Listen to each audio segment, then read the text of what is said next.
السلام علیکم، کیسے ہیں آپ لوگ؟ امید ہے بالکل ٹھیک ہوں گے۔ ایک بہت اچھی پوسٹ دیکھی تھی میں نے، سوچا آج آپ سے شیئر کرتی ہوں، اور مدر کے بارے میں۔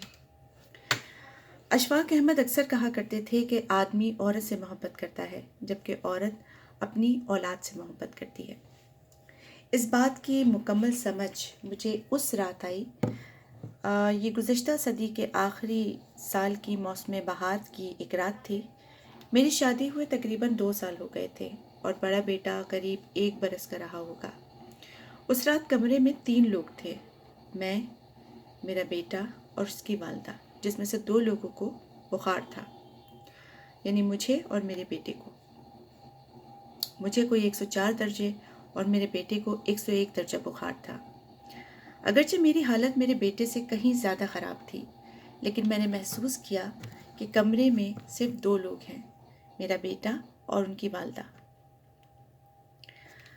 بری طرح نظر انداز کیے جانے کے احساس نے میرے خیالات کو زیر و زبر تو بہت کیا، لیکن ادراک کے گھوڑے دوڑانے پر یہ حقیقت کھلی کہ عورت نام ہے اس ہستی کا کہ جب اس کو ممتا دیت کر دی جاتی ہے تو اس کو پھر اپنی اولاد کے سوا کچھ دکھائی نہیں دیتا، یہاں تک کہ اپنا شوہر بھی، اور خاص طور پر اس وقت جب اولاد کسی مشکل میں ہو۔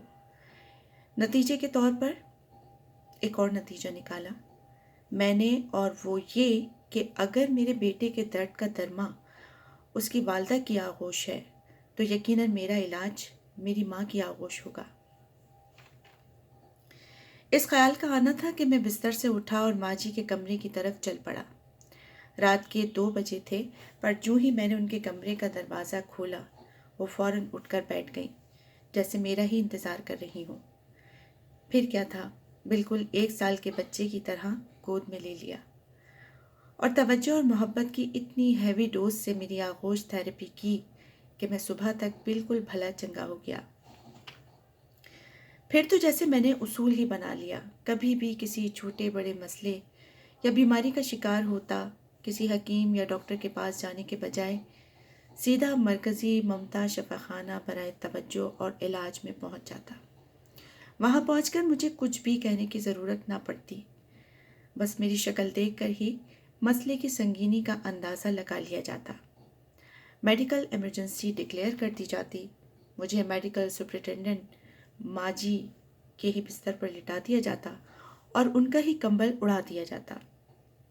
کسی کو یخنی کا حکم ہوتا تو کسی کو دودھ لانے کا، خاندانی معالج کی ہنگامی طلبی بھی ہوتی، الغرض توجہ اور محبت کی ہیوی ڈوز سے آغوش تھراپی ہوتی، اور میں بیماری کی نوعیت کے حساب سے کبھی چند گھنٹوں میں اور کبھی چند پہروں میں روبہ صحت ہو کر ڈسچارج کر دیا جاتا۔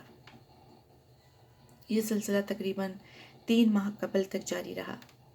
وہ وسط نومبر کی ایک خنک شام تھی جب مجھے لگا کہ مکمل طور پر صحت مند نہیں ہوں۔ میں فیکٹری سے گھر کے لیے روانہ ہونے لگا تھا، تبھی میں نے آغوش تھراپی کروانے کا فیصلہ کیا اور گھر جانے کے بجائے ماں جی کی خدمت میں حاضر ہو گیا۔ لیکن وہاں پہنچنے پر اور ہی منظر دیکھنے کو ملا۔ ماں جی کی اپنی حالت کافی خراب تھی، پچھلے کئی روز سے چل رہے پھیپھڑوں کے عارضے کے باعث بخار اور درد کا دور چل رہا تھا۔ میں خود کو بھول کر ان کی تیمارداری میں جت گیا، مختلف ادویات دیں، خوراک کے معروف ٹوٹکے آزمائے۔ مختصر ہی کہ کوئی 2 گھنٹے کی آؤ بھگت کے بعد ان کی طبیعت سنبھلی اور وہ سو گئی۔ میں وہ اٹھ کر گھر چلا آیا۔ ابھی گھر پہنچے آدھا گھنٹہ ہی بمشکل گزرا ہوگا کہ فون کی گھنٹی بجی۔ دیکھا تو چھوٹے بھائی کا نمبر تھا۔ 100 طرح کے وہم ایک پل میں آ کر گزر گئے۔ جھٹ سے فون اٹھایا اور چھوٹتے ہی پوچھا، بھائی سب خیریت ہے نا؟ بھائی بولا، سب خیریت ہے۔ وہ اصل میں ماں جی پوچھ رہی ہیں کہ آپ کی طبیعت ناساز تھی، اب کیسی ہے؟ وہ میرے خدایا،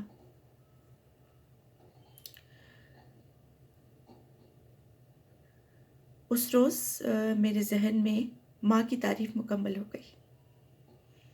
ماں وہ ہستی ہے جو اولاد کو تکلیف میں دیکھ کر اپنا دکھ، اپنا آپ بھی بھول جاتی ہے۔ آج ماں جی کو رحمان کی رحمت میں گئے کئی روز ہو گئے. آج مجھے پھر بخار ہوا ہے.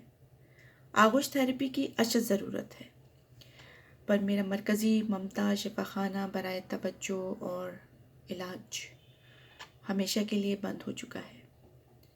مجھے اب دوستوں سے رہنمائی درکار ہے. اب بھلا میں کیسے ٹھیک ہوں گا؟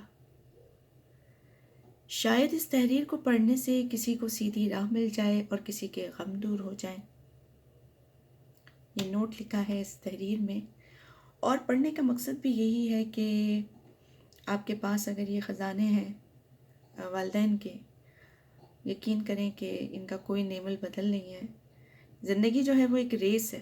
آپ اس ریس میں جتنا بھی دوڑ بھاگ لیں، ایک وقت آئے گا کہ آپ تھک جائیں گے، لوگ آپ سے آگے نکل جائیں گے، لیکن یہ والا وقت گزر جائے گا. وقت کی قدر کریں، والدین کی قدر کریں.